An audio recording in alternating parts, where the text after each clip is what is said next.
Hey everybody, it's Jason Blaha here, and I had a subscriber, didn't ask a question, but he pointed something out. I'm going to flip in his comment here because it prompted me to read this whole study when I got home today.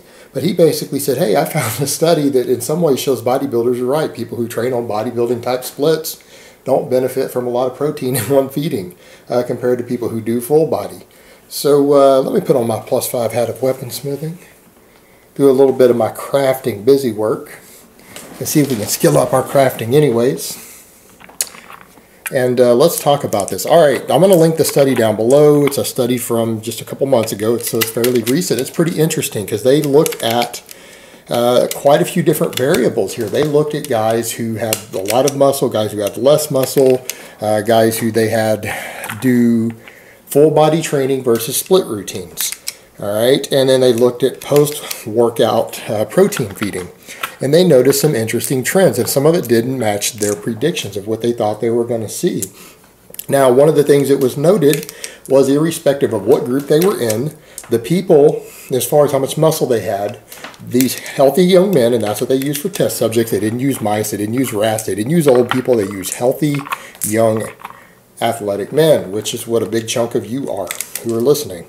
But the same thing could be applied to females, by the way, guys. Don't think men and women have dramatically different dietary needs, contrary to what some people might think. But that being said, healthy young men, and what they found is that those who trained full body, who were given 40 grams of protein post-workout, all saw more total muscle protein synthesis improvement than those who were given 20 grams. Now, that was interesting because that applied to both groups, the high muscle group and the lower muscle group. All right, and then when they did split routines, which means, you know, body part split, upper lower split, anything like that, when they did split routines, what they noted was that the 20 grams gave them pretty much all the muscle protein synthesis they were going to get. When they went to 40, they didn't see any improvement. Now, this could be largely due to a number of different factors. You know, one of the big factors is that obviously these guys were all on high protein diets. So what you see with a lot of these studies, when they check these protein feedings, they put people sometimes on protein deficient diets. And yeah, they start to see bigger increases in different things. But when people are consuming enough total protein, what they found was that post-training protein, a very small amount on people who were on split routines, gave them all the muscle protein synthesis they were going to see. Doubling it didn't do anything. You know, and you always see a lot of bodybuilders who have always anecdotally said, and it's laughed at, that, you know, big feedings of protein don't necessarily do much, that they need to get smaller ones. Well, there's not necessarily truth to that, but there does seem to be truth that the post-workout guys who are splitting their body parts up just simply don't benefit from large amounts of protein post-workout. 20 grams seems to maximize things. Whereas when they go to full body, 40 grams seems to give an improvement over 20. And there's a number of different theories here. One of the things that the researchers noted, of course, was that they didn't see a difference between the lower muscle group and the higher muscle group, meaning the guys who had more muscle mass. They were predicting that people who had more muscle mass would benefit more from higher protein after they trained. They predicted that. They didn't find it in the data. So that's interesting because the researchers had really thought they were going to see that, and they noted that, and that's noted in the discussion that they were a little perplexed. And what was interesting is that even those guys with more muscle mass still only saw an improvement with 20 grams instead of 40 from the split routine, but even the smaller guys saw a big improvement from the 40 versus from the 20 versus the 40 when they did the full body. So what they noted in their discussion was that it seems to be the case is that the amount of muscle that you have doesn't seem to impact how much you benefit from getting protein in the first hour or two after you train. Like, the amount of protein you need doesn't seem to be tied, from what they can tell, with how much muscle you have. But what the trend they do see is that the more muscles and the more muscle mass that you actually activate during training, the more you benefit from a little higher protein. All right, and that's an important fact here. You know, and it's a very important fact. It's like I've told you guys for a long time, most drug-free lifters are going to get more benefits from full body training. And the reason being that full body training lets you do higher frequency while still getting rest between muscle groups. Because if you come in and train your whole body every time you train, and then even if you take a day off, remember, most people who are drug-free, they only grow for about 24 to 48 hours after they lift, and a muscle doesn't grow after that anymore. It stops growing. We don't have research showing that muscles keep growing past that. They don't grow for a week straight for people not on drugs. They just stop. So what that does is it allows you to get away with a higher training frequency while still getting downtime, because if you start splitting your body up and you're going, well, you're going to gain the most muscle mass potentially, because again, muscle protein synthesis and growth time, if you're able to train a muscle 3 or 4 times a week, right? You're going to get the most potential for growth. It doesn't guarantee you're going to get the most growth, but it gives you the most potential for growth because you have such a small growth window.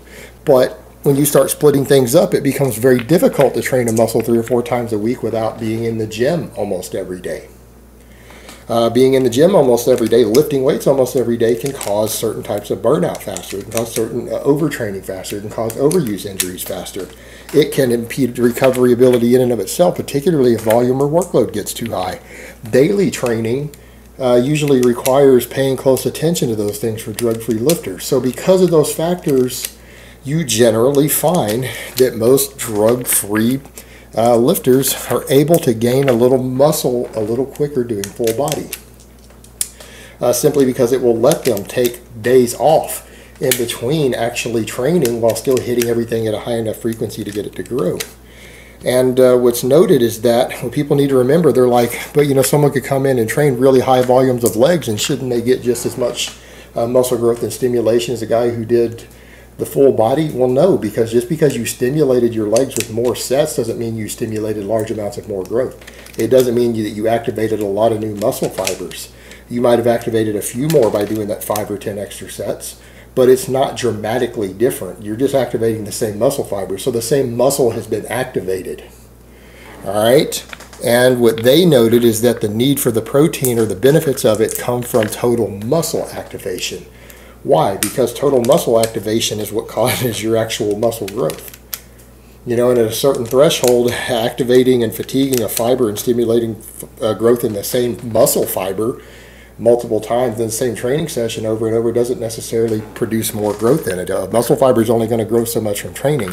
And a lot of times as volume increases, you're just re-fatiguing the same fibers again. You might be hitting a few new ones, and you oftentimes do, but you're also re-hitting the same ones over and over. So it's not new muscle fibers being activated to the degree that you think it is. So if you come in and do 10 sets or 15 sets versus 5, you didn't stimulate like twice as many muscle fibers. You might have stimulated 5% more muscle fibers. Whereas, and if you had, you know, and that's on a split type routine, whereas if you train the full body, you have trained, even if it's only a few sets for each muscle, you've stimulated the most muscle fibers really possible from one workout of the same basic length, same amount of time in the gym. And that's what they're noting with this, is that because the body actually has a need for that protein, to help facilitate improved muscle protein synthesis, to help those muscles grow that were actually activated, to help those individual fibers and muscle cells that were activated grow, they seem to benefit from it. So there's a lot that we could extrapolate from this study. There's a lot of little interesting data points all through this study that are noted, but what I'm wanting to do is to take home is that this also shows you guys that, number one, protein needs are simply lower for people on split routines. And it's kind of crazy because a lot of bodybuilders think they need enormous amounts of protein, and even sometimes post-workout, when the truth is, this is showing split routines are showing no benefit from boosting your protein up any significant amount post-workout. Just a little bit did everything that they needed. Why? Because you're just not stimulating that many muscle fibers. You're not stimulating that much total growth through your body that your body needs more protein. And what we see here is that when the 40 grams consistently gave the full body groups more muscle protein synthesis, if they consumed it within an hour or two of training, they saw that because they actually are stimulating more muscle growth. They are activating more muscle fibers. Therefore, from that single workout, there was more growth potential, because if there wasn't more growth potential, there wouldn't be any muscle protein synthesis benefit from the higher protein, because there was no need created for it. It is the fact that the full body is actually stimulating more total muscle growth that actually creates the need.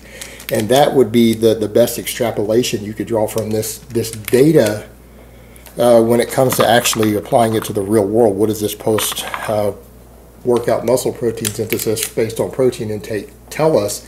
It tells us that basically full body training stimulates a lot more total muscle growth through the whole body than split training does, which means if you do split training X number of days a week versus full body the same number of days per week, obviously you're going to grow more, have a lot more growth potential that week off the full body, even with the same number of days.